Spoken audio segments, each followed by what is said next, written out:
comes to make a way. And where would I be without you? Where would I be without your love? Without your love, you've given me a song to sing to, given me a song to sing to you. Oh Lord,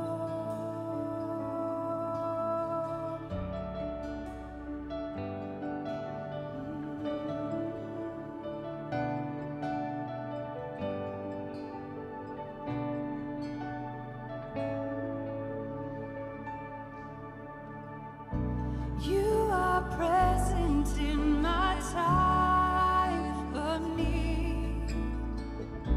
You bring truth to insecurity,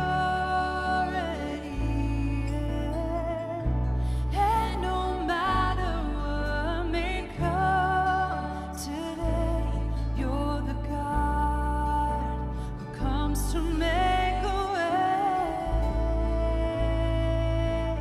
Where would I be without you? Where would I be without your love? Without your love, you've given me a song to sing to, given me a song to sing to you.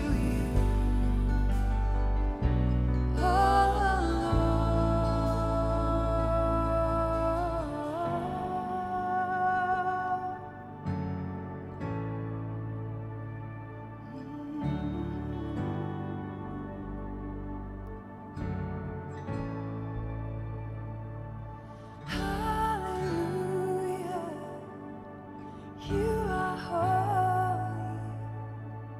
Hallelujah, God be praised. Hallelujah, you are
Praise the King.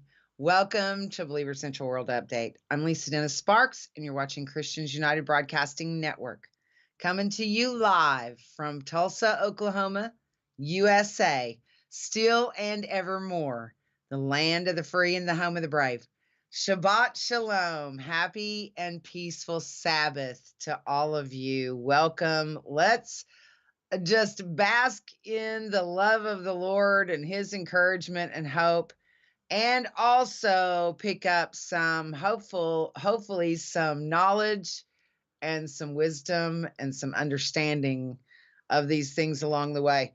Okay, let's get into it. Let's talk about what do we expect from this current watch. We have a prophetic alert for April 15th, 2022. That would be 1 week from today. And that's what our watch is. What are we expecting? That's what we're going to talk about. What is the possibilities here? What happens if it opens? What happens if it doesn't? And this particular watch is the most important one we've ever had yet. and the most likely to be fulfilled of any that we've had yet. It's possible. It's possible it could be fulfilled, but that's why we watch. We don't know if it will be or not. We watch to see what will happen, and if the seal does open, then we'll know just what to expect.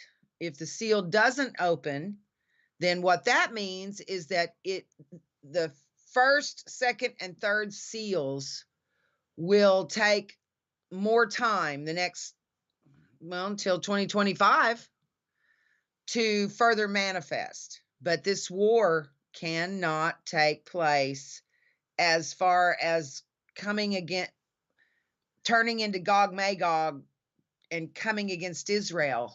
You know, Russia and Ukraine could fight for another 3 years. Sure, that's not a big deal. It doesn't matter who's fighting as long as they don't come against Israel. And if they don't come against Israel, it's not World War III. Okay? So that war to come down against Israel is not going to take place unless this seal opens. And it won't take place next year or the year after that, or our next possibility would be 2025, another 3 years down the road.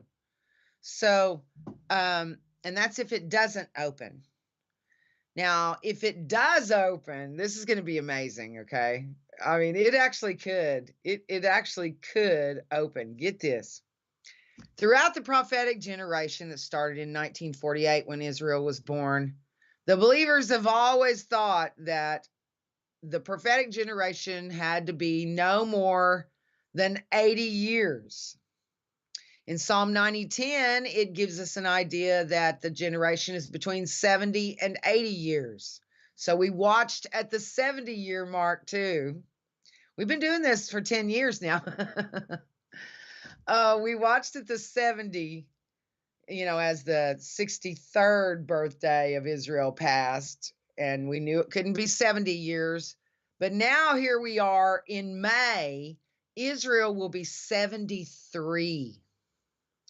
Now, what that means is that if that seal opens next Friday night at midnight in that part of the world over there, and we'll get more specific about where it's supposed to open, it's only in 1/4 of the world area geographically, which would be Western Europe.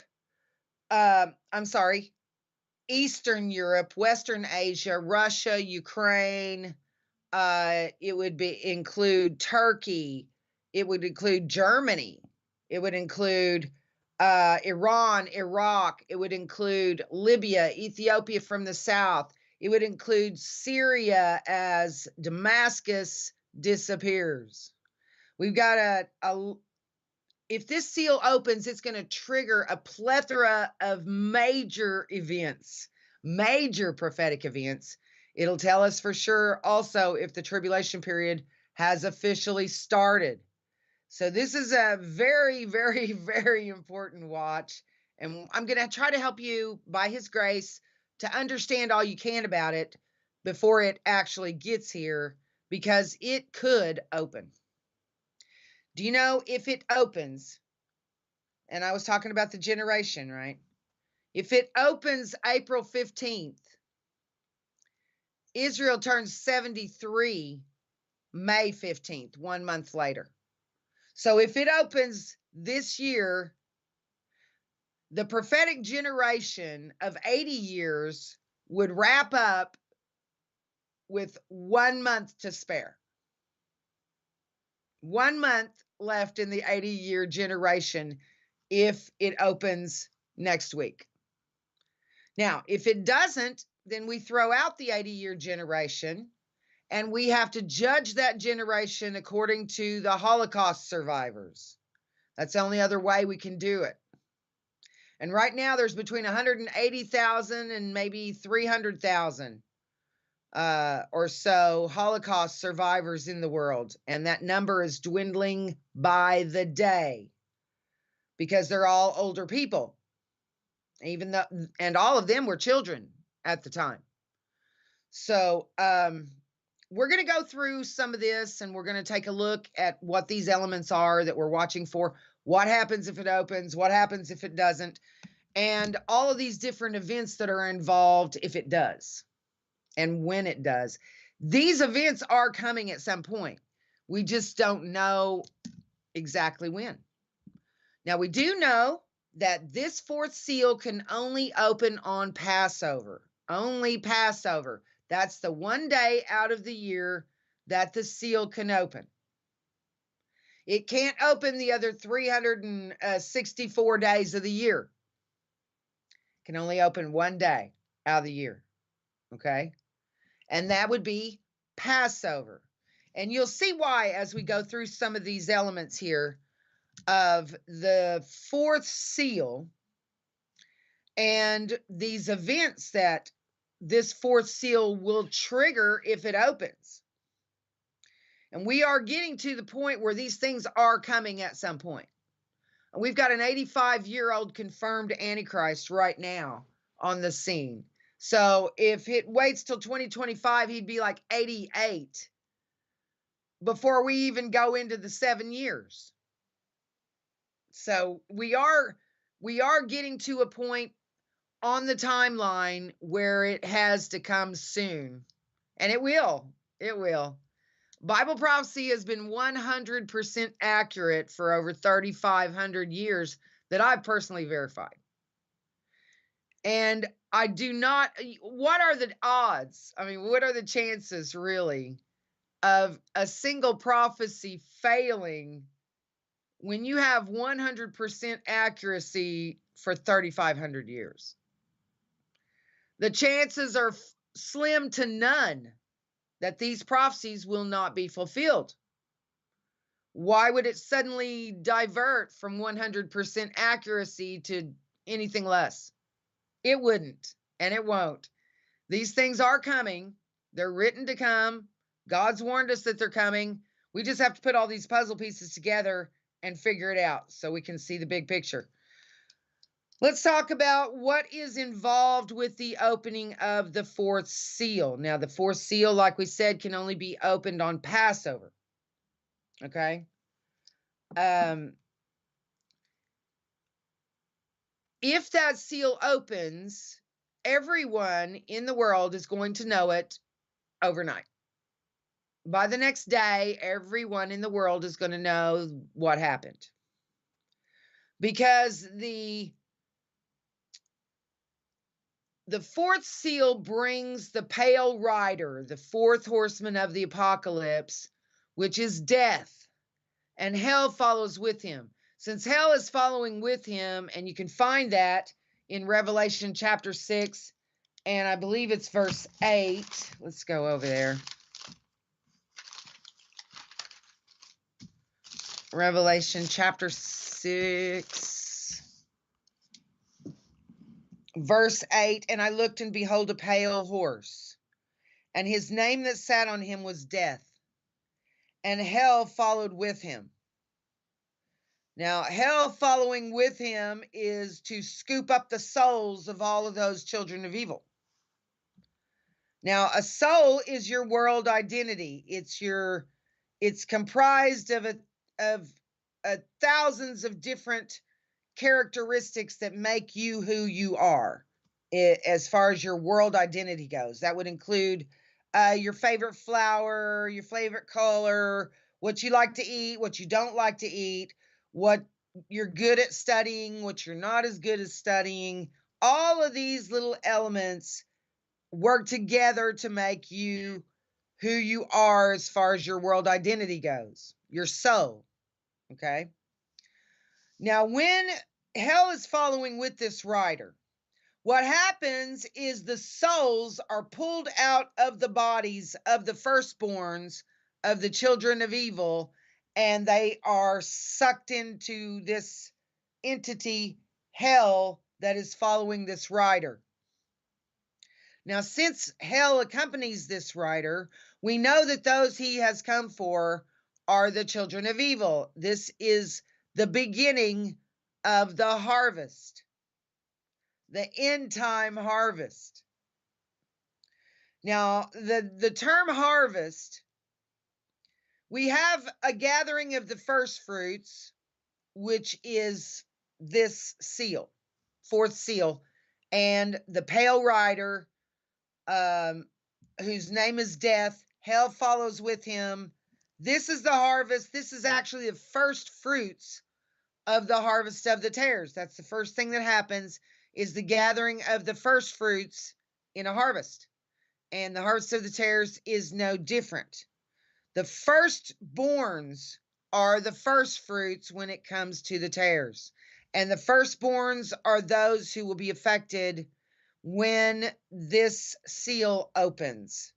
Now, the children of God are not going to be targeted by this, but it doesn't mean that they can't be hurt or killed in the process. Remember in the scripture where the Lord said,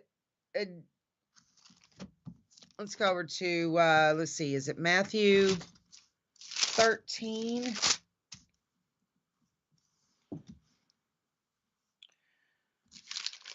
I think it's Matthew 13. Okay. Matthew 13. Let's look at 20. Let's start at 24 here. Another parable put he forth unto them, saying, the kingdom of heaven is likened unto a man which sowed good seed in his field. But while men slept, his enemy, man's enemy, not God's enemy, came and sowed tares among the wheat and went his way. Now notice that God plants the wheat. That's the children of God. Okay? But an enemy of man has planted the tares among the wheat. So we have tares among us, but we don't know who they are. We may not have ever even interacted with a tare for all we know. It's possible. But when the blade was sprung up and brought forth fruit, then appeared the tares also.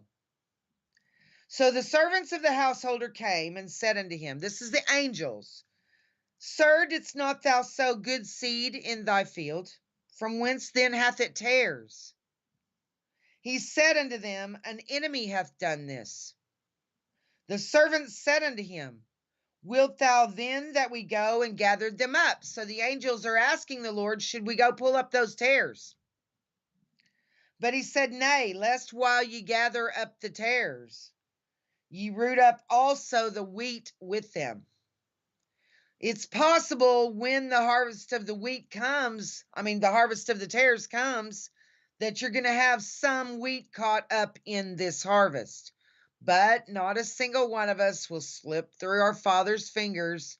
We will return to the Father, even if we were to lose our body and our world identity.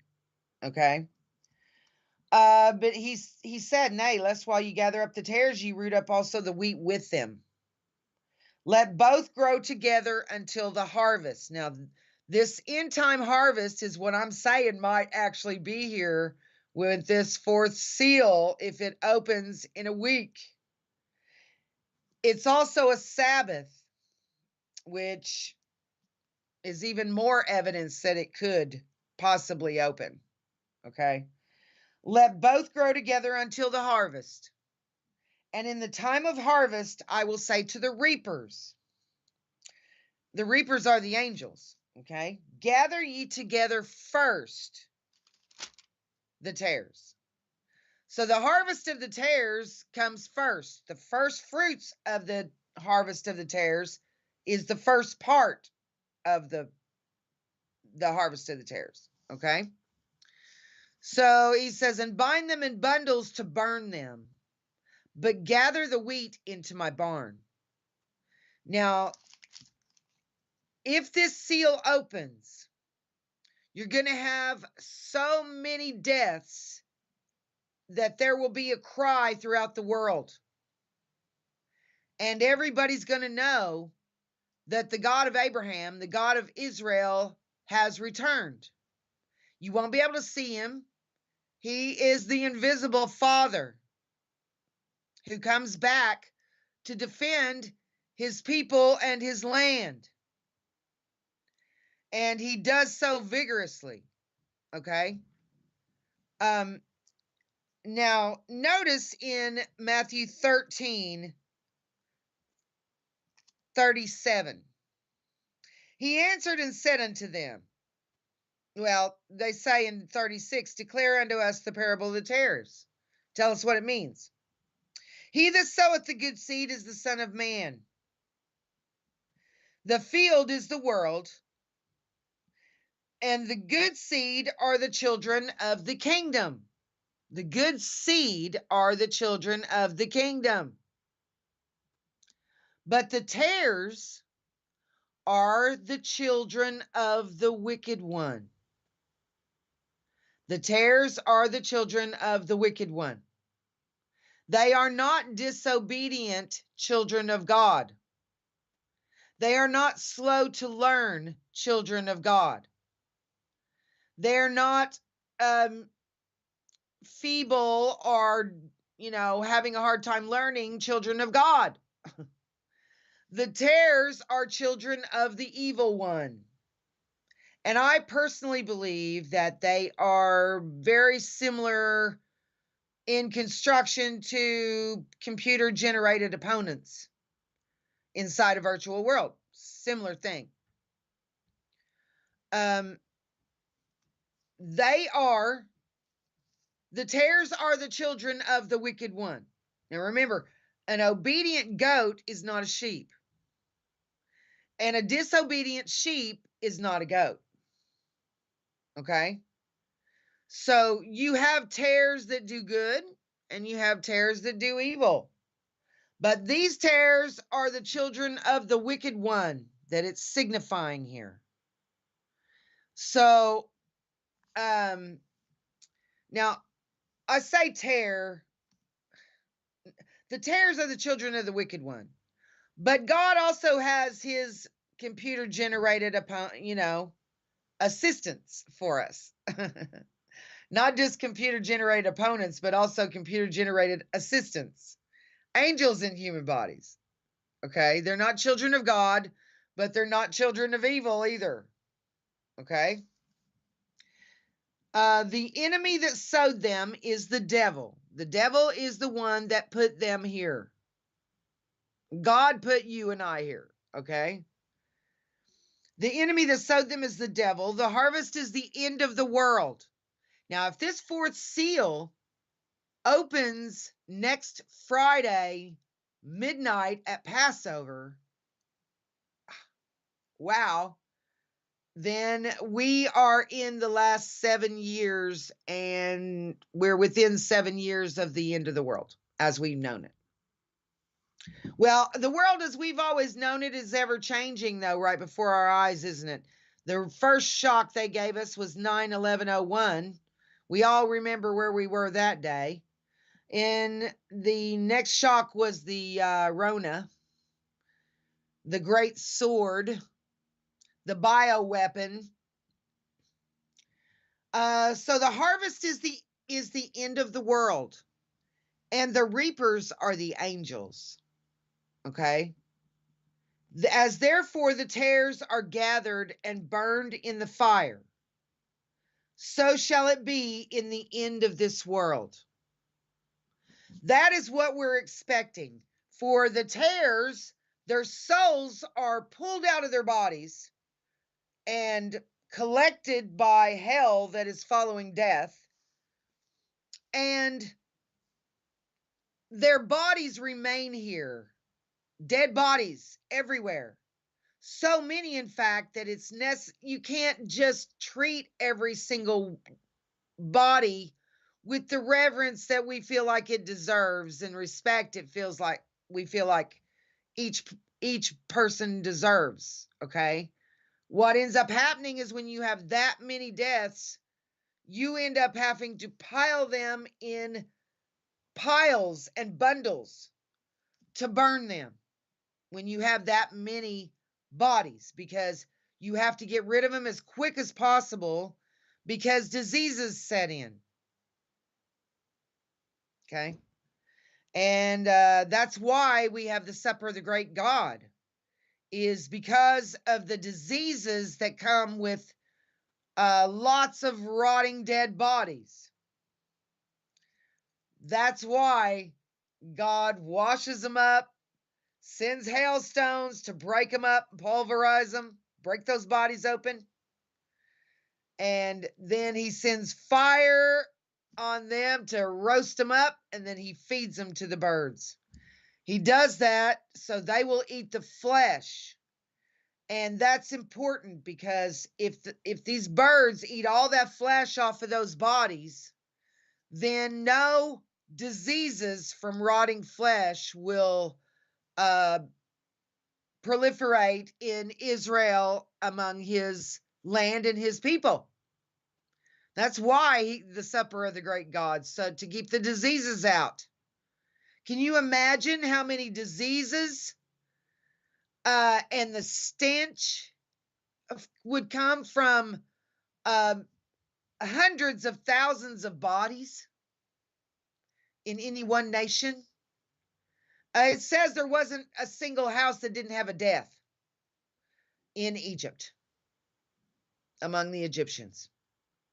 Now, that's going to be a really raw nerve because Russia, Turkey, Iran, all of these nations up there are going to, they're going to have staggering losses, huge numbers of losses. And Israel will have few or no losses at all. That's how that works. And when Russia sees the extent of their own losses, and that Israel didn't sustain this same horror, they're going to be angry at the God of Abraham, and that's when they move down against Israel because they're angry with him.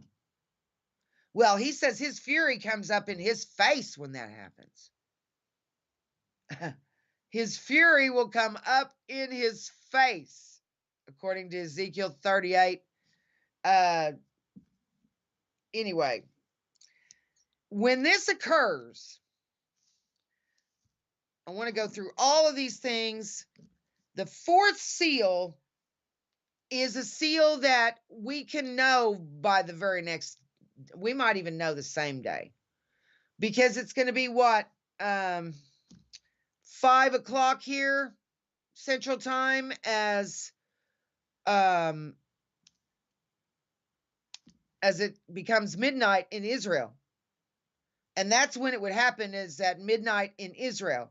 So over here, we would be monitoring, that's part of our watch. We're going to monitor the news channels in that area of the world and see what we can pick up. And we will know by the next day if the seal opened or not. There is no, well, let's wait and see. By the next morning, this should occur at midnight in Israel.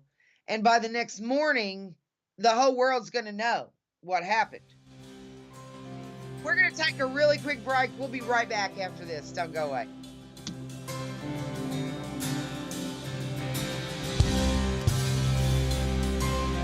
Oh, we welcome you, Lord.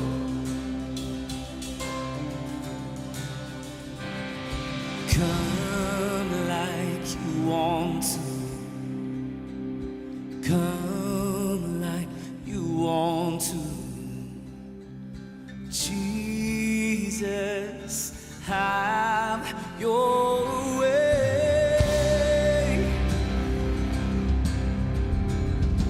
God of breakthrough, nothing can stop you. Let your freedom reign. Oh Lord, you're falling out like heaven's rain, enthroned upon your children's praise, and you tear it down our barricades as we sing. We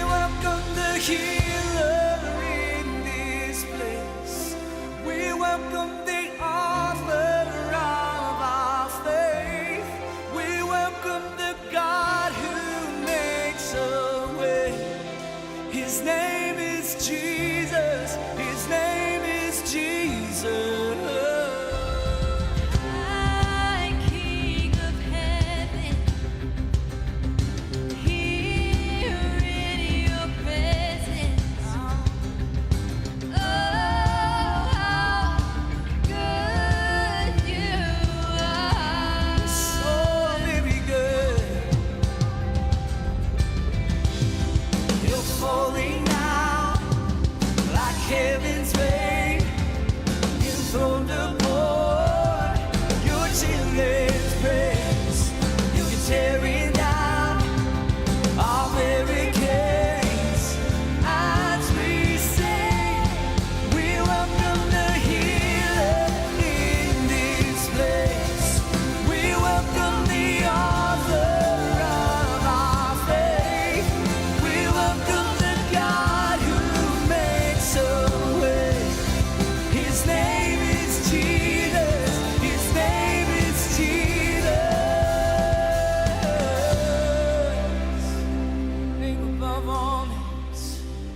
And let your living waters fall on sons and daughters. We will not resist your heart.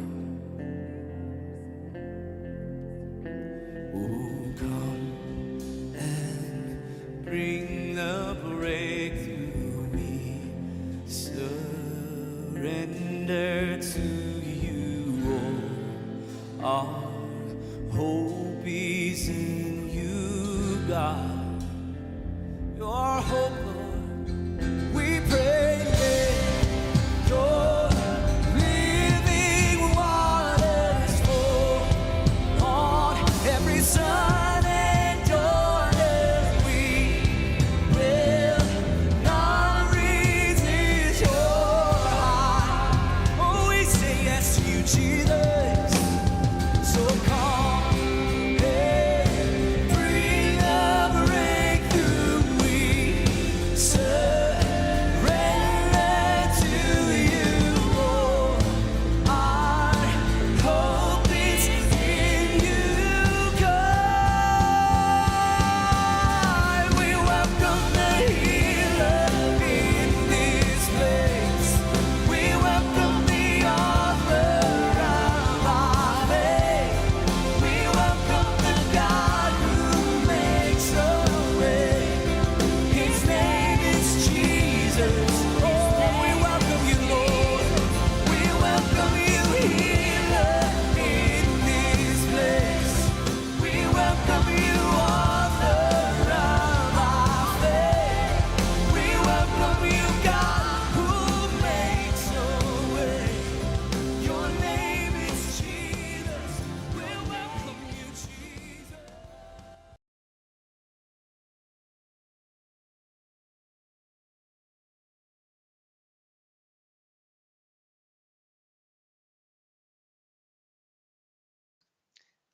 Welcome back to your Way Happy Bible study on CUBN. Hey, Troy, can you send me the link for the YouTube channel? We're having some trouble with Facebook. Looks like we've got some problems. If you can take the link for the show wherever it's broadcasting on YouTube, I gotta see if this is where it's.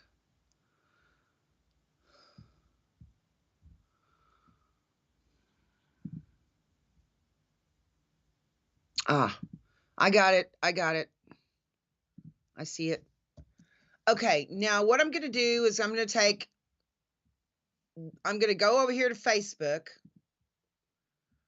and I'm going to post the YouTube link for you. And if we do that, hopefully it's not messing up on YouTube like it is on Facebook. And I'm terribly sorry that's happening. We don't have any control over that. my feed is okay on Facebook. So I don't know why some are and some aren't, but there definitely are several of you that are having issues with Facebook. Okay, I have just posted just now. I have just now posted the link on my Facebook wall with the hyphen. You'll see the band. And on that one, if you watch on that one, it's possible that the problems could vanish. I don't know what the deal is with Facebook, but hi, everybody. Welcome. Hi, Buffy, Gary, Crystal, Linda, Sandra, John, David, Kathy, Tina.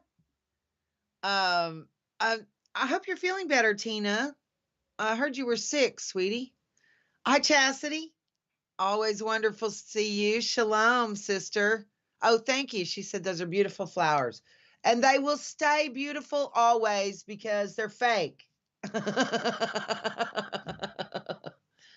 I love yellow roses. Yellow roses are my favorites. I don't know. I just love the color yellow as long as it doesn't have, it's not an orangey yellow. I like the lemon yellow. So these are silk flowers. So they'll actually stay. They won't wilt on me or anything. Hi, Vonda. You doing all right? Hey, John. Hi, Bernadette. Glad to see you, sister. Hey, Linda. David says, do you think Biden is letting tares in the country? I think Biden probably is a tare. I don't think that the people, there's no way we could ever determine who's a tare unless you do the test of the spirits on them. Okay. Biden might be kind of like the guy in the tombs. If he is a child of God, he's got about, he's got like 3,000 devils or whatever. The only ones we know for sure are tares would be the Antichrist and the false prophet. Yeah, they're out there, but they're planted by the enemy, not by God. They are more than likely, I would say they're probably clones that are engineered. And because you have to be born of water, born of your mother from the womb, okay? And to be a child of God, you have to be born of your mother. Well, if they are engineering these beings and placing them in certain strategic positions through cloning or whatever it is they do, I don't know. But I know that there's these New World Order guys that are running the world, these billionaire globalists and all their family lines and all that. There's about 7,000 of them in control of the other 8 billion of us. They're in all the highest positions of authority. They're in all the heads of the billion-dollar companies. They're in control of key elements of our civilization, like healthcare, education, government, religion, finance. They're heading up all of these things. And the Antichrist is at the head of religion in the world. He's really a piece of work, isn't he? God knew what he was doing when he created the Antichrist.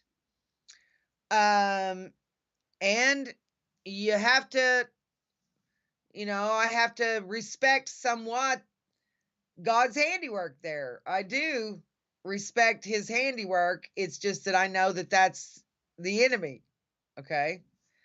But God created both good and evil. And if you want to verify that, go to Isaiah 45:7, and you can.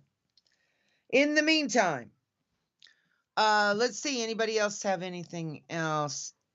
I haven't really been watching the situation where immigration is concerned.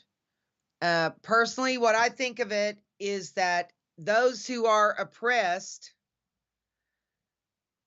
should be able to find sanctuary in America. But the problem is they don't have the system set. Trump had this all figured out to where the people that were oppressed could come in, but they need to come in legally. Okay. So they don't overwhelm our welfare system and our healthcare system and our education system. These things need to be organized.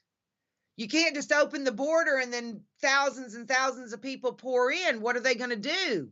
Sleep in the street? What are they going to eat?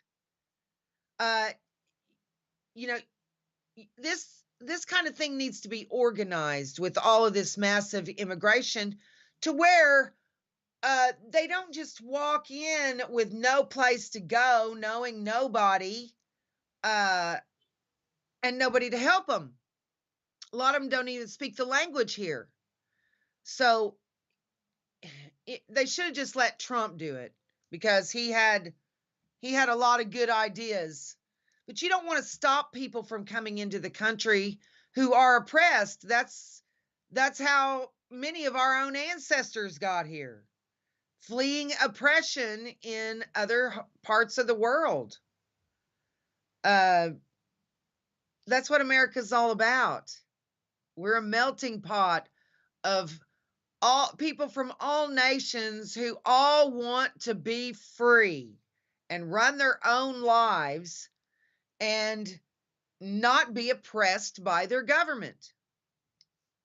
Anyway, my soapbox. Tina says, do the birds eat literal flesh, or is it symbolic? It is absolutely literal. And the reason for it is brilliant. I mean, the Lord wants to make sure that when Israel goes to bury bodies, that they're just burying bones, because the birds have eaten the flesh off of those bodies. And the reason that God does that is because if he left the flesh on the bodies, you would have a ton of different kinds of horrible diseases like typhus and cholera and typhoid, whatever. You'd have all these horrible diseases that fester in rotting flesh. And they infect the land, the animals, the people, everything. And these diseases are going to be completely eliminated. There won't be any diseases in Israel from these thousands and thousands and thousands of bodies that they have to bury, because the birds are going to eat the flesh. That's going to prevent those diseases in God's land, so they won't affect God's people. Okay? But it's brilliant, really. I mean, that's exactly how you take care of the disease problem. It's going to be amazing. And it is, yes, ma'am, it is literal. If it wasn't literal, it wouldn't take care of the diseases, would it? John says, tares all over the world, just as we got sheep all over the world before Biden went into office. Oh, you're talking to David. Oh, thank you. I'm glad you guys like the flowers. I haven't had any flowers up here in a while, but they are pretty, aren't they? And I'm usually so limited on what I put on my desk. It's always the same, isn't it? Hi, Janine. You doing all right? Hi, Karen. Always glad to see you, sister. I don't see any questions. Let's get back into it. This is amazing stuff that we're looking into here. Now, let's talk about first if the seal doesn't open. Okay? Let's save the best for last. If the seal does not open, what does that mean? If the seal does not open, it means that seals 1, 2, and 3 will continue to manifest their effects over the next 2 to 3 years until things align up again to where there's a possibility for the fourth seal to open once again. See, we have to have a blood moon in the fourth quarter of the year for a year to qualify for the prophecies to take place. Because there are an average of 3 seals per year that will open once the tribulation period officially starts. So the first year, you would have the 4th seal at Passover, 5th seal at Pentecost, and then you would have the 6th seal at the blood moon in the 4th quarter of the year, which is November 8th of this year. But there is no qualifying blood moon, which is a total lunar eclipse, next year or in 2024. I believe there is one in 2025 in the 4th quarter of the year. So 2025 would be the next opportunity, as far as I can tell right now. I can always be wrong because I'm a researcher, not a psychic, okay? As far as I can tell right now, we would not have another 4th seal watch until 2025. Unless there were extenuating circumstances. But keep in mind, the harvest can't start until this 4th seal opens. So what's going to happen I'll try not to get ahead of myself. If it doesn't open, then we will continue to see more wars, more food shortages, and more people starving. We'll continue to see more economic distress. We'll continue until the system is so overloaded that it comes crashing down. And I expect that the war will probably do that. That could possibly be an effect of the war. We'll just have to wait and see. But none of these things, the tribulation period won't start till this seal opens. The harvest doesn't start until this seal opens. That means these other events would not be triggered either. There's several events that are triggered by this 4th seal if it does open. And this is huge. I mean, we've got several major events that would be prompted to manifest if this 4th seal does open. And it would mean that the tribulation period would have officially started if the seal does open. Ye yourselves know perfectly that the day of the Lord cometh as a thief in the night. The death angel at the 4th seal is the thief in the night. Jesus is not a thief when he comes. He comes for his own. He's not a thief if he comes for me. I belong to him. Don't you? Okay. Who is the thief in the night then? The thief in the night is the death angel who comes for the firstborns of the tares. They call him a thief because he takes what they don't think belongs to him. But according to the word, all of the firstborns, both of the children of God and of the children of evil, belong to the Lord.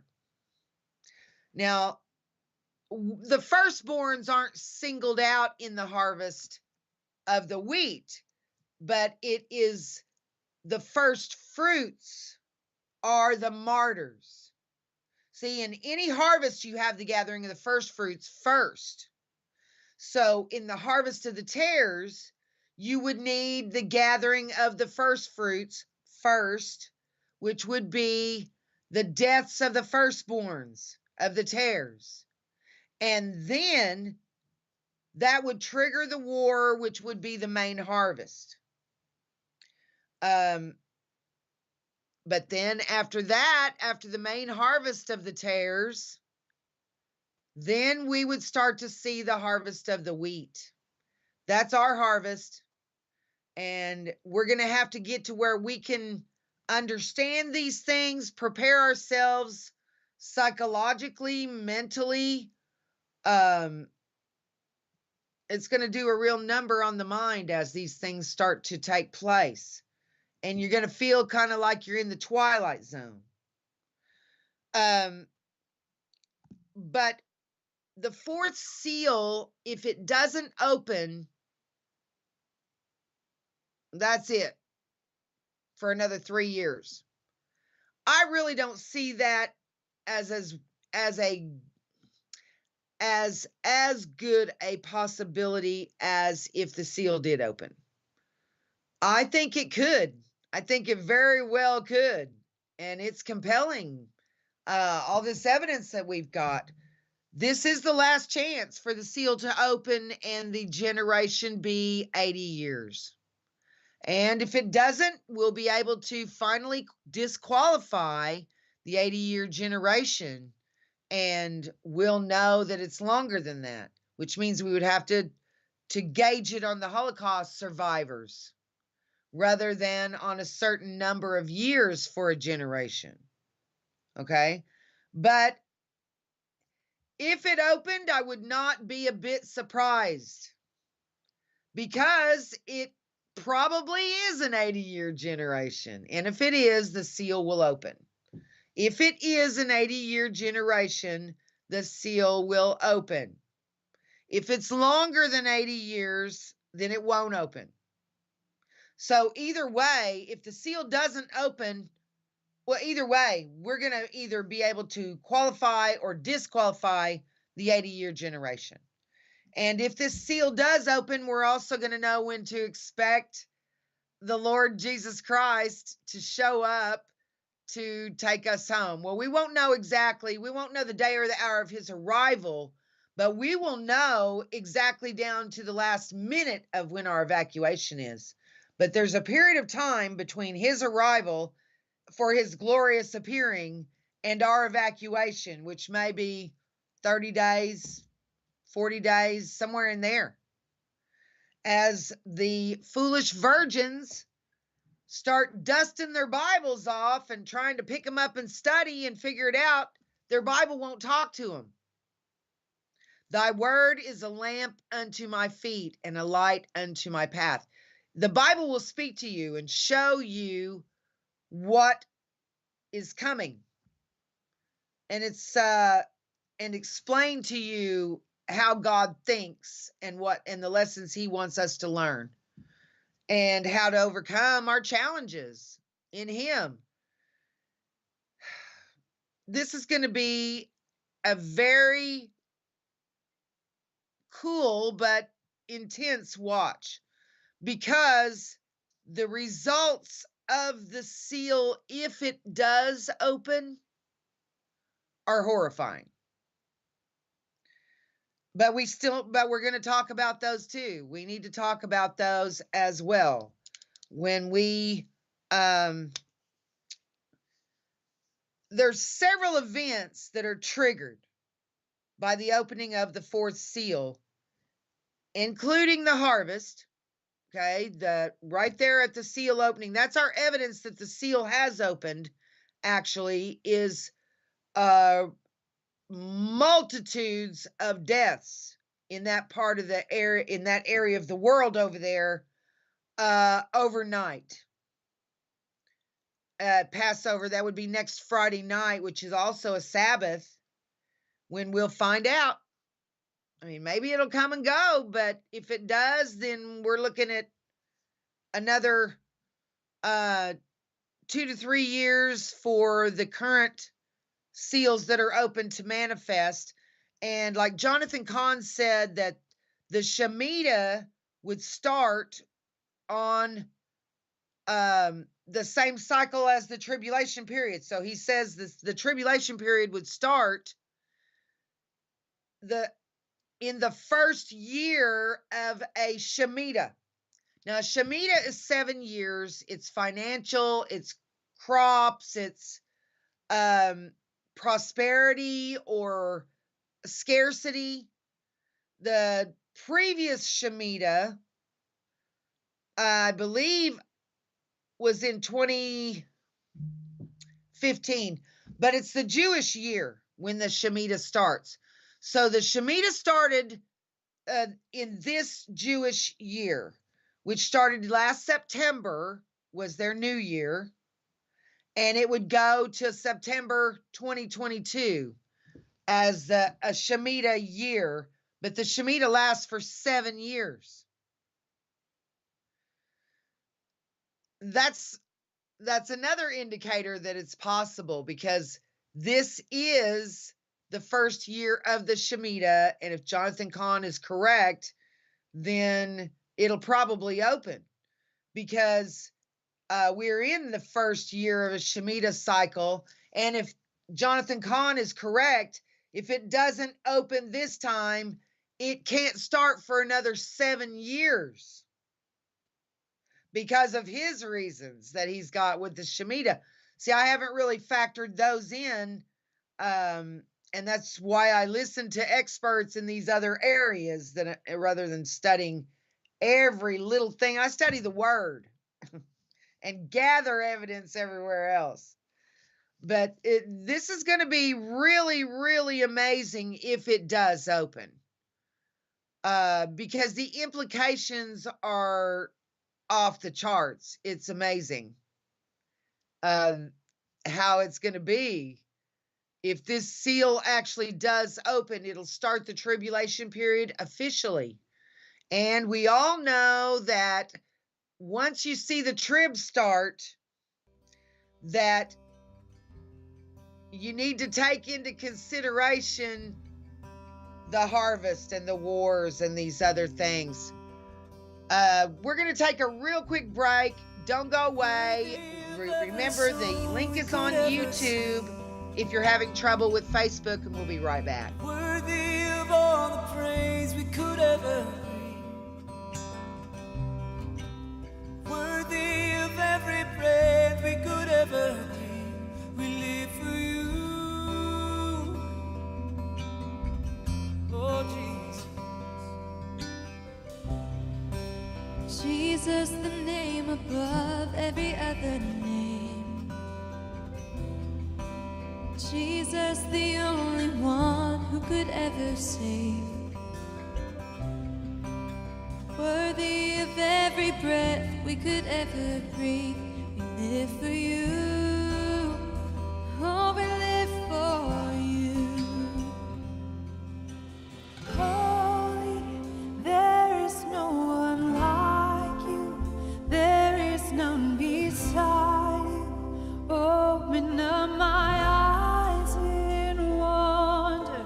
Show me who you are and fill me with your heart and lead me in your love to those around.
Welcome back to your Way Happy Bible Study on CUBN. Okay, let's talk about what happens if the seal does open. Oh, man. All right, let's talk about it. If the seal does open, the first indicator will be the deaths of the firstborns of the tares in that one geographic area of the world, that one quarter. In Revelation chapter 6 and verse 8, it tells us, and power was given unto them, that would be death and hell, over the fourth part of the earth. The fourth part of the earth. If you look, that area over there in landmass that we're talking about is the same geographic area as was comprised by the Holy Roman Empire when Jesus was here. Okay. They ran everything. They also had control of Egypt, all of that. They had Pilate ruling for them from Israel. They controlled that whole big area. And that's where you have the four kingdoms from Nebuchadnezzar's statue. Blah, blah, blah, blah, blah, blah, blah. Get all tongue twisted. Okay. If it does open, that's the first thing that'll happen. You'll have those deaths overnight. And it says in Exodus chapter 12, mark your spot in Revelation. Go clear to the front, Exodus chapter 12, where we have the former Passover that happened. And we were reading about that last time, but it says here in verse 29, actually, let's look at verse 12 first. Exodus 12:12. For I will pass through the land of Egypt this night, and will smite all the firstborn in the land of Egypt, both man and beast. And against all the gods of Egypt I will execute judgment. I am the Lord. Okay, and this, look at verse 29 of Exodus 12. And it came to pass that at midnight, that's when we would expect the seal to open and for it to show its effects immediately, because the death angel shows up at midnight. It says, and it came to pass that at midnight the Lord smote all the firstborn in the land of Egypt, from the firstborn of Pharaoh that sat on his throne unto the firstborn of the captive that was in the dungeon, and all the firstborn of cattle. So that's the first thing that we would notice if we're watching for the seal to open. We would be listening for major numbers of deaths to have just occurred like that overnight, next Friday night, which is a Sabbath, and it is the last Passover that the seal could open and the tribs still fit within the 80-year generation. I don't know. You know, I was asking God, I was thinking about all this, and I was imagining myself, this is in my head, I'm imagining this, okay? It's not a vision. I'm imagining standing before God and imagining him asking me, do you feel like I gave you enough evidence for you to issue an alert? I would have to say, yes, Lord. And that means I have to issue an alert. Now, whether it'll open or not, I have no idea. I don't know. I'm on pins and needles on the edge of my seat, waiting to see myself. I have no idea. You know, I don't have any mystical knowledge. Okay, I study and I love and trust God to show me. But I do believe that there is plenty of evidence to warrant an alert. And I was asking myself, well, if I stood before God and he asked me, had I given you enough evidence to issue the alert, to show you where we are, that this is possible for now? I would have to say, yes, Lord, you have provided me with enough evidence to where I feel like if I don't issue an alert, I am criminally negligent toward those that I'm supposed to warn, which is why we're on alert. Okay. If the seal does open, that would be our first indicator, is all those deaths. Now, Russia and all these tear fields that it's talking about, they would sustain a ridiculous number of deaths. And in the wheat fields, there would be little or none. Israel may not have a single death among the Jews if they're putting the blood on their door. And Jesus died for them. And if they're children of God, they're covered by the blood. Even if they don't know it yet, they're covered by the blood. So that's what causes the anger. See, there's an anger that they have toward the God of Abraham. That brings me to our next element of this.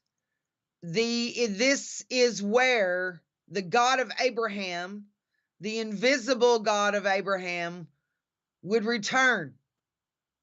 And he passes over, and death is the destroyer that takes their lives. So once this seal opens, and if the destroyer moves over and takes the lives of the firstborns, then we know that the God of Abraham has returned to defend his land and his people. Okay? But initially, it's not going to be seen that way. These nations that sustain huge numbers of losses are going to be angry. Okay? They're going to be so angry and have so much hatred toward the people of God and toward the God of Abraham himself that they will move down against Israel with a ridiculous number of planes, so many that it covers the land like a cloud. They're going to sustain heavy damage in Israel, but they do survive, and their enemies don't. They get so angry with the God of Abraham for taking their firstborns. And it's not taking the lives of their firstborns, I should say, because their dead bodies still stay here. Their dead bodies are going to be everywhere. And in Exodus here, look at verse 30. It says, and Pharaoh rose up in the night. Exodus 12:30. Pharaoh rose up in the night, he and all his servants, and all the Egyptians, and there was a great cry in Egypt, for there was not a house where there was not one dead. Imagine the numbers that we're talking about here of dead overnight. Very high numbers, in especially the tear fields. Now, the USA is a wheat field. So is the UK, so is Canada, so is Australia. Okay, there's a lot of believers in these places. And in Russia, there are believers there, yes, but they are few. Okay? They live in a tear field, but they're still a child of God. Okay? And when the tares are reaped, if they're reaped also, they do not go to hell. They go to heaven. Okay. The spirit within, the child of God within, returns to the Father. So this is going to be happening during the day or the early evening here in America as we watch what happens in that area of the world at midnight. We're 7 hours right now ahead. Or is it behind? I think we're 7 hours behind them. Yeah. When it's midnight in Israel, it's still 7 hours until it's midnight here. But I don't anticipate the death angel taking tare firstborns worldwide because of this statement in Revelation 6. I looked, and behold, a pale horse, and his name that sat on him was Death, and hell followed with him. And power was given unto them over the fourth part of the earth. Now, that's a geographic fourth. And it's probably the same exact area which was the Holy Roman Empire. And Francis, the snake in a dress, is the new Caesar. He's got the same powers that the ancient Caesars had, and he's going to display it. So it says the fourth part of the earth. So I really don't think that the death angel is going to take firstborns outside of that 1/4 of the earth. I could be wrong, but that's what it seems to indicate. That it would be just in that one part of the world. It would include Northern Africa, Eastern Africa, the Middle East. I don't think Egypt will be involved this time, or Saudi Arabia or Jordan, because they aren't enemies of Israel technically. Okay. Where you need to look for these deaths is where you have enemies of Israel, and Russia is most definitely not a friend to the Jews. Okay. Now they may be on Israel's northern border, protecting an 85-kilometer buffer zone between the Iranian troops in Syria and Israel's northern border with Syria. We'll see how this goes, won't we? It's going to be amazing. And if you have questions, put them in the chat room. I want to be sure and check those out and see if I can answer them for you at some point.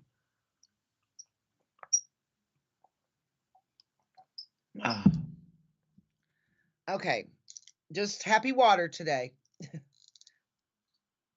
All right. So let's say the seal does open, for instance, and we have these deaths.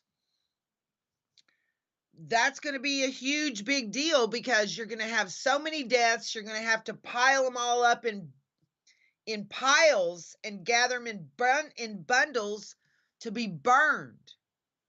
You can't have a funeral for that many people or put that many people in their own box even. I mean, they'll have to maybe put them in body bags and put them in the ground. And mass graves. Or, well, the tares, it says that they're gathered to be burned. So we would see a situation in the world where huge crematoriums would need to be built, kind of like China has done. They built 25 of them. What do they need with 25 crematoriums if they're not planning on releasing bioweapons on their people? See, China has 1.375 billion people. In the same exact landmass as America. Did you know China and America have the same exact landmass? We always thought China was so much bigger, but it's not. But they do have what? 1, 2, 3, 4 or 5 times the population that we do. We've got about what, 325 million people in America. You got 1.375 billion in China. So in the same size of a landmass. We're not overpopulated in America, but they certainly are in China. Certainly are. And that means a lack of resources to feed them all. And I think they're taking the coward's way out, and they're going to exterminate huge numbers of people as these things progress with bioweapons. You know, we've got the powers that be. The New World Order has put 28 biolabs in that region. Ukraine and their surrounding NATO nations and all that. They're anywhere they could, they have been putting biolabs. What do they need with biolabs? Biolabs, other than to release bioweapons from there. See, the great sword, I do think, is bioweapons. And it could also be nuclear. It could also be chemical. But the bioweapons serve evil best because they get rid of humans, but they don't damage material wealth or resources. They just want all the people to die and leave all of our wealth intact. Well, what wealth? I don't have any, but they want the people to die and leave their wealth intact so they can take it. Take their land, take their homes, take all of their wealth, take anything of any value, take their animals, anything that they deem, of worth. They don't want to destroy the planet. They just want to get rid of the people. And bioweapons is how that is done. It's amazing how the one that they tested in Wuhan, that wasn't an accidental leak. That was a test that they purposely conducted, and they were horrified to see how effective it was.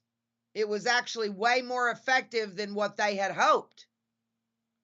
So, their local telephone company in Hubei province, which includes Wuhan, had said that there were 21 million fewer cell phone customers after that incident.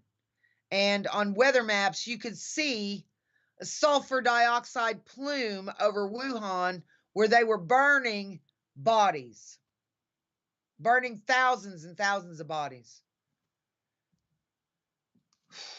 This is something we're probably going to have to get used to seeing. You're going to have to get used to being around a lot of death if this seal opens. Now, I better hurry. I want to make sure that we go through this list of things that is supposed to occur if this seal does open. So initially when it opens, you would have the deaths of the firstborns, huge cry out.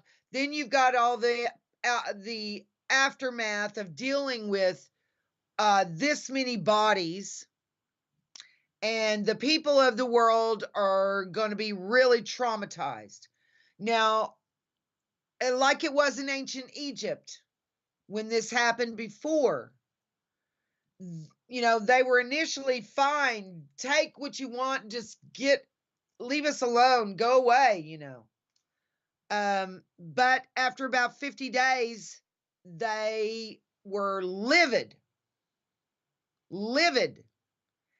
And they thought, we're going to go and kill them all. That's what Pharaoh thought as he chased them toward the Red Sea, and they had their back up against the sea. Pharaoh said he thought God was a poor general to leave him no retreat. Oh, and then he opens the sea. I wonder if that changed his mind. I would think so. I would think so. But let's talk about some of these other events too. Now, we got to where the God of Abraham has showed up, the evidence is the deaths of the firstborns. Then what's left of the tares are angry. And they decide that if God is going to take their children, then they're going to take God's children. And they move down against Israel, which would be the main part of the harvest. The firstborns are the gathering of the first fruits. Then you would have the main part of the harvest, which would be the war. Okay. Now, when the war takes place, you're going to have a whole bunch more deaths.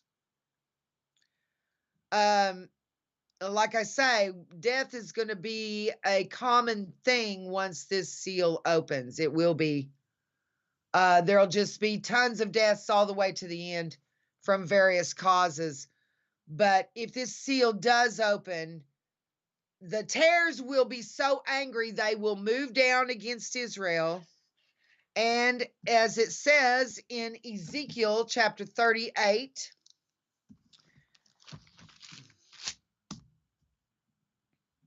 in verse 18, and it shall come to pass at the same time when Gog shall come against the land of Israel, saith the Lord God, that my fury shall come up in my face.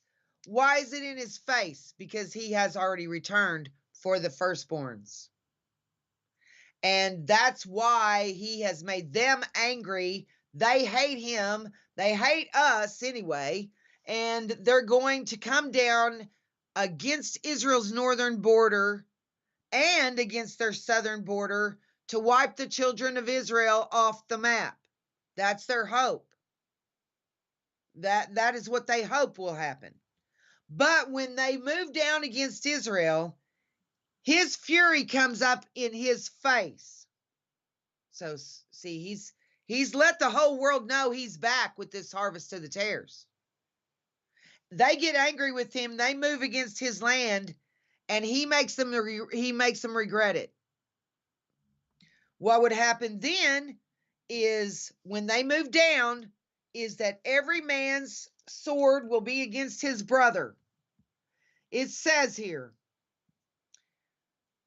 in verse 21 of Ezekiel 38, and I will call for a sword against him throughout all my mountains, saith the Lord God. Every man's sword shall be against his brother. Maybe they go crazy and turn on each other and kill each other. I don't know what happens, but he's able to pull that off to where suddenly they get all paranoid and they kill each other. And then it says, and I will plead against him with pestilence and with blood. Now, pestilence can be like a deadly plague. Okay, like bioweapons. Could be. And I will rain upon him and upon his bands and upon the many people that are with him an overflowing rain. He's washing off these bodies. Because there may be, this may be something that a bioweapon possibly that can be washed away with water. An overflowing rain and great hailstones. These hailstones start to fall out of the sky and they pulverize and break open all of those bodies that just drop dead in that valley.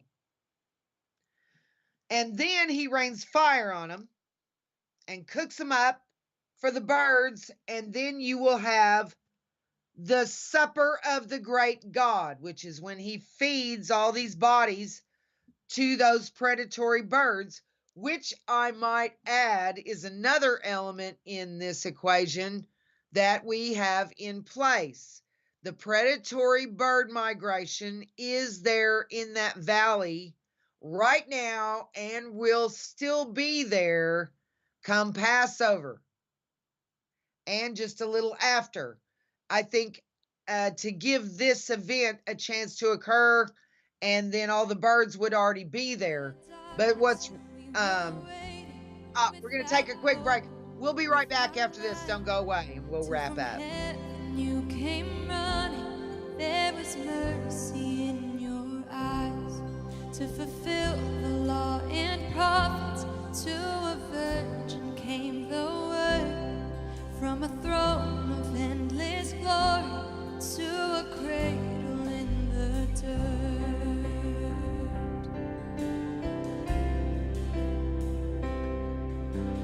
Praise the Father, praise the Son, praise the Spirit, three in one.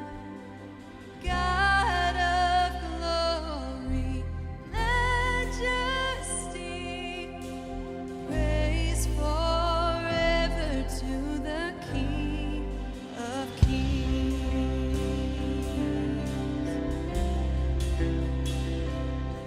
To reveal the kingdom coming and to reconcile the lost, to redeem the whole creation.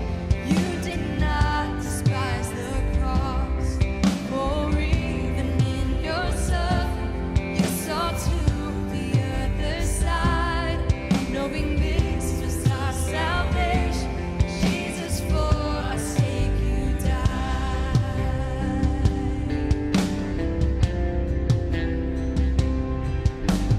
Praise the Father, praise the Son, praise the Spirit, three in one.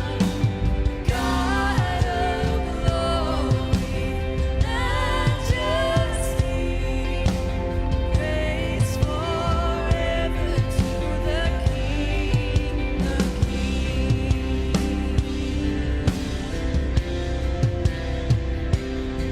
In the morning that you rose, all of heaven held its breath, till the stone was moved for good, for the Lamb had conquered death, and the dead rose from their tombs, and the angels stood in awe, for the souls of all who come to the Father are restored, and the Church of Christ was born. Then the Spirit lit the flame. Now the skies will truth the Lord shall not kneel, shall not faint. By His blood and in His name, in His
Welcome back to your Way Happy Bible Study on CUBN. I'm trying to figure out what's happened. Our live video on Facebook says it ended. What? Do we have another one up?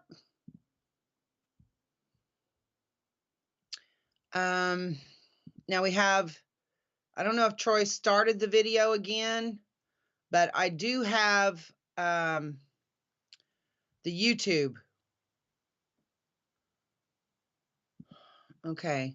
We're back up on, looks like we're back up on Facebook now. Okay. Man, hopefully you guys didn't have any, let me see if you had any other questions in this other.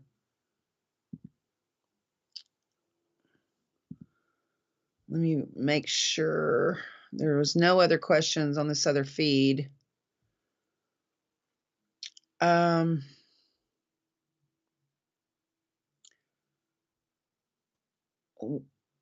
John says tears all over the world, just as we got sheep all over the world before Biden went into office. David. Oh, you're talking to David. And John says, am I right, Lisa? The word says, when the wicked cometh, then cometh contempt, and with ignominy reproach. So you know when the wicked arrive because they show contempt for established authority, like what they did with Trump.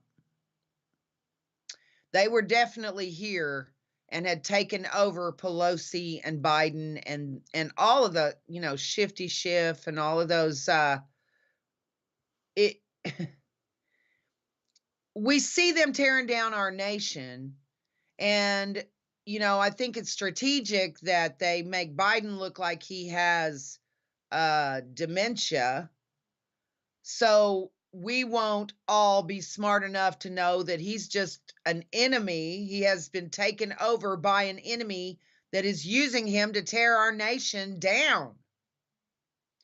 When, you know, and they're hoping, I think, that people will believe that he's just got dementia rather than that he's controlled by an enemy who wants to harm us and destroy us. But that's exactly what the situation is. I don't know if he's a terror. He's being used as a vessel of dishonor if he is a child of God. There's a lot of children of God that do a good impression of devils out there. Now we have just a short time, so I'm going to run through these events. The firstborns are taken. The tares who remain are angry. Then they come down against Israel. His fury comes up in his face, and he drops them all right where they stand in that valley of the passengers, and they kill each other. And these planes that run over, they do a lot of damage. Oh, let me see what Troy's trying to tell me here.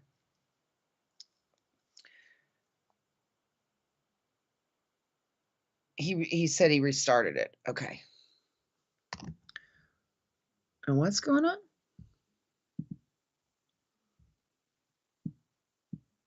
Okay. Troy restarted the feed. So we're on. Okay. All right, we're on.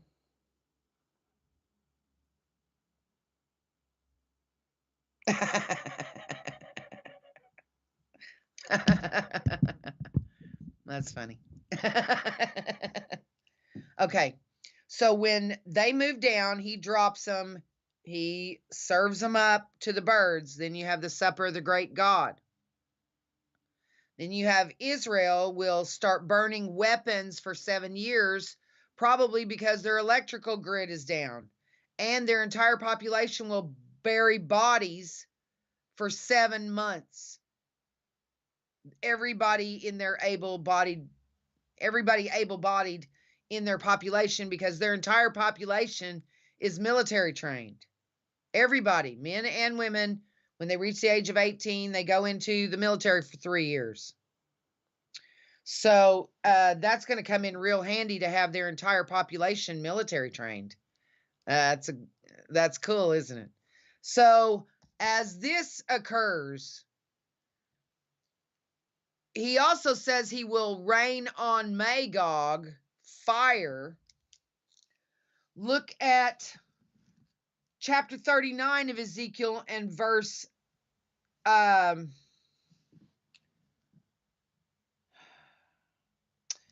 let's start with verse 5. Thou shalt fall upon the open field, for I have spoken it, saith the Lord God. So that's when they just all drop. Okay. Then it says, and I will send a fire on Magog. That's that whole area that's going to erupt into World War III. And among them that dwell carelessly in the isles. Who's that? These would be tares. Okay. I will send a fire on Magog and among them that dwell carelessly in the isles, and they shall know that I am the Lord. Now, a lot of people think that those who dwell carelessly in the isles could be the United States. Well, the United States is not an isle. It looks like it could be Indonesia, the Philippines. It could be any of these. See, Indonesia is like 100% Muslim. So what I can tell you is that after this Gog-Magog war, there will be no more Muslim threat to Israel. During the tribulation period, the enemy is the West, Rome, the new Caesar, who they are going to believe is their Messiah. That is the enemy during the tribulation period. And at the beginning, you would have a treaty between Israel and the many. After Israel is saved by the God of Abraham, you would have the Pope stand up before the whole war-weary and freaked out and traumatized world, trying to give comfort.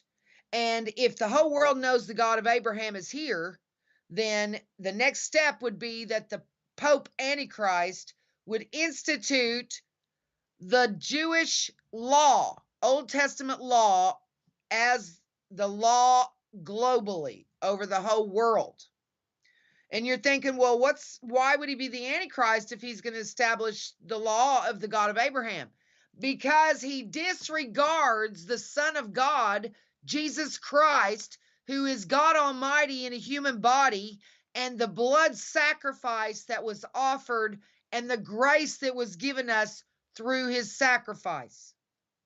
They just totally disregard him, disregard his sacrifice, and they move forward from the Old Testament as though he never came.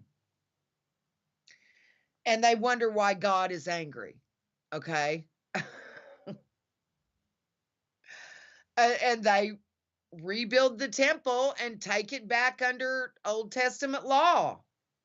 Well, the Antichrist, who is the Antichrist but he that denies that Jesus Christ is the Son of God, that Jesus Christ has come back in the flesh? It's in 1 John chapter 4. In 1 John chapter 4, it tells us, let me get over here.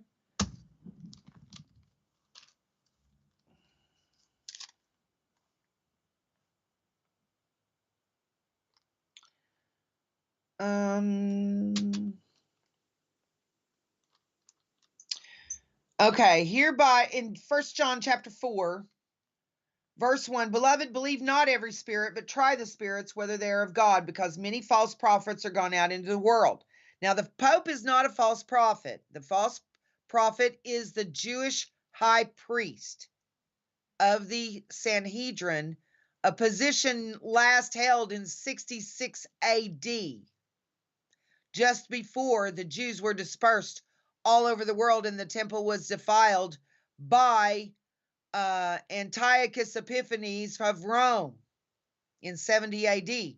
Then they were scattered all over the world.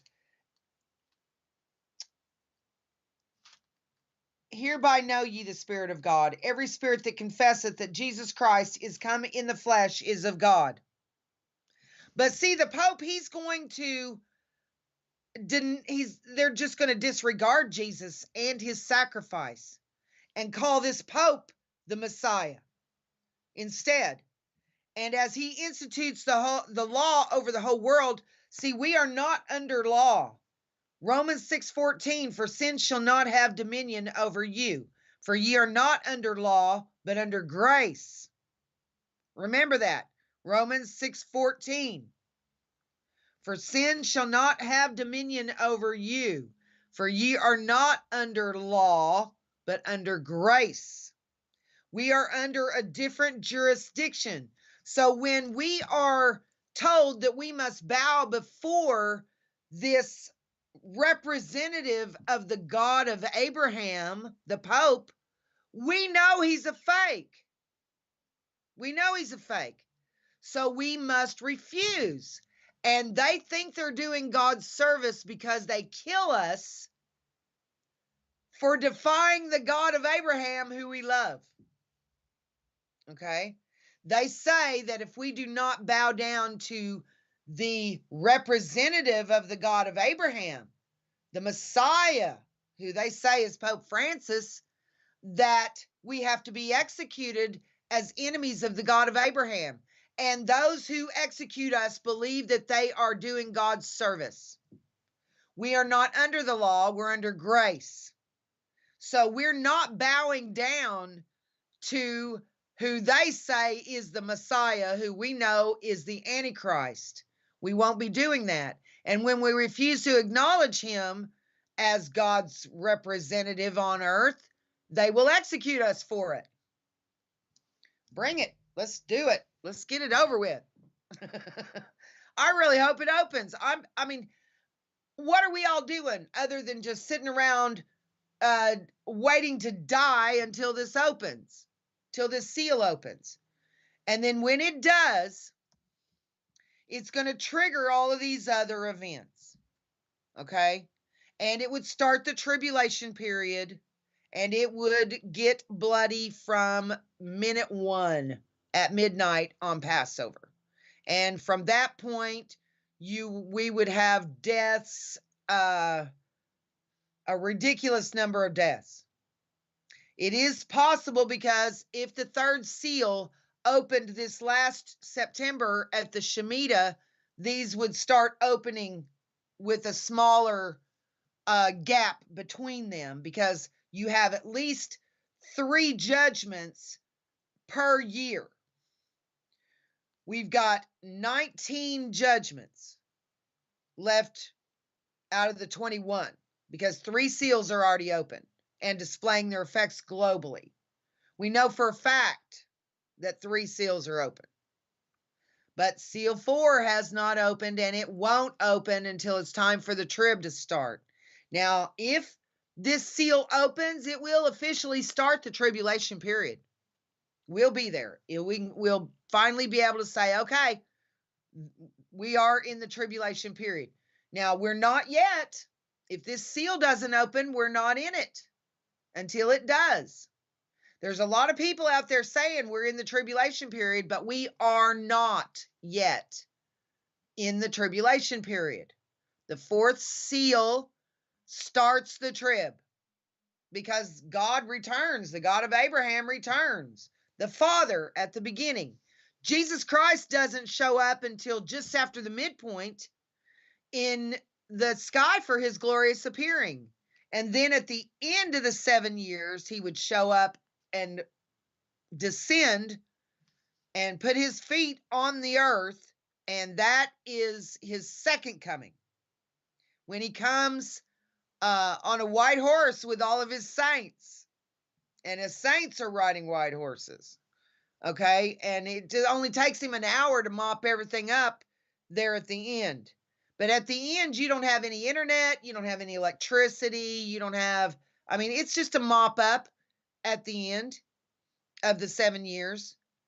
And let me make sure I have given you all of these. Oh, now, That's a very good question. Tina says, what is your YouTube channel called? I have a YouTube channel. The one that's the link on my wall, that's for one called Lisa Sparks. It's got like, 10 subscribers or whatever. It's one of my spares. And then I have another one called End Time Watch. End Time Watch. Okay. And the way the icon for it is just a big E, I guess, for End Time Watch. But if you're having trouble with Facebook, go over to YouTube. And what I'll try to do is start putting the YouTube link on the wall until we get these issues resolved, because Facebook is giving us kind of a hard time. Now, David says, have you thought about a Rumble or BitChute account? Troy is in control of all that. He's got us out there in all kinds of places. I don't know where, but those two might be on his list of places where he's going to get us out there. But he's going to get us out there into a lot more places over time. Let's see. You thought about, Vonda says, are they burning weapons to heat their home? That would be my guess. They would have to burn weapons to see. Nobody goes into the forest to get wood. Nobody does. They burn the weapons. And I would say that their electrical grid is down and not something that's repairable quickly. They may have to totally reconstruct it after this is over, because 7 years they burn weapons. I would say to keep warm, to cook, for light, candlelight, whatever. I would say they have to live without electricity for those entire 7 years, and they cook and keep warm and light their houses by burning weapons. And I don't know. It says they don't go into the forest after the wood. They burn the weapons for 7 years, and that means if their grid is down that long, wow, they have sustained some serious damage to their infrastructure there. But they are, God intervenes on their behalf, and they're the ones burying the bodies when it's all over with. But the tribulation period still you have 7 seals, 7 trumpets, and 7 vials. We have 3 seals open and displaying their effects globally right now. The 4th seal can only open on Passover, only that one day of the year, and that's in 1 week from today that we're watching. If it opens, everything will wrap up 1 month before the end of the 80-year generation. So that's reason enough for it to open right there, hopefully, but it might not. We'll just have to see what happens. I mean, we're just all going to have to wait and see what happens. But if it does open, I want you guys to kind of know what to expect, because I don't know how long we will be able to be out there for you. Like Jesus said, there's 12 hours in a day. He said we must work while it's still daylight. He said, because nobody can work in the night. Well, I don't know what that means. I'm going to still try to be out there no matter what the conditions are, as long as I can get on the net and get the information to you. So if for some reason you can't find us on Facebook or YouTube, you should be able to always find us on cubn.tv. Okay? Because if I can't get on anywhere else, I'm going to be there. And I would be posting there, and I would be doing videos there. And that's where you can find me if you can't find me anywhere else. Okay? cubn.tv. Okay? That's where it would be. But you have we have 18 judgments still to go. We know that the fifth trumpet comes right before the midpoint. We know that the sixth trumpet comes right after the midpoint when the temple is defiled. So that means we have seals 4, 5, and 6. Then the next year, second year of the trib, we'd have seal number 7, trumpets 1 and 2. In the third year, we would have trumpets 3, 4, and 5. And I don't know how, it's an average of 3 per year. And we'll have to tackle that when we, if the seal opens, we'll do a whole lot more investigating into that. But then on the second half, you have the 6th trumpet, 7th trumpet, which releases the wrath, the 7 vials. Then you would have vial 1, 2, 3, 4, 5, 6, 7. So you have 9 judgments on each side of that midpoint of the 7 years, which the midpoint year would be the 4th year. So these things some of these could take longer. Just because a seal is not fully manifest yet, that doesn't mean the next one won't open. Okay? It indeed will open. And we have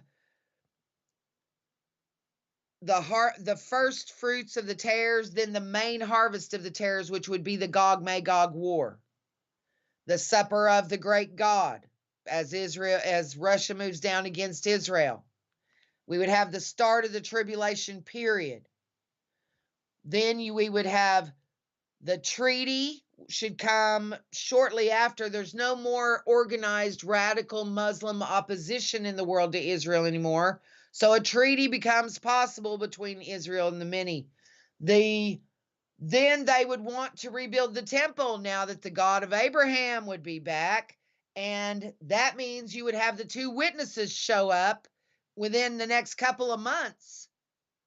If this seal opens, it starts the whole thing in motion. And all of these things would happen back to back to back to back to back. And then the wrath would be the second half. And hopefully, also, if the seal opens, I would be able to tell you when Jesus is coming in a ballpark kind of way. He would come. I don't know when he would show up in the sky, but I know when we would be evacuated. We would be evacuated at the last trump of the Feast of Trumpets during the 1 minute between day and night that is neither. It's called the twinkling of an eye. It's a unit of measurement on the Hebrew clock.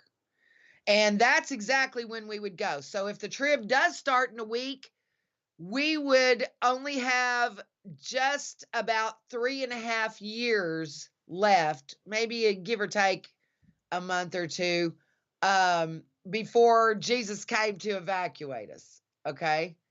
But see, if the trib does start next Friday with this event, if the seal does open, then wow, we're going to be having a lot more of these discussions about these things. It's important that you know what's coming before it gets here. Okay.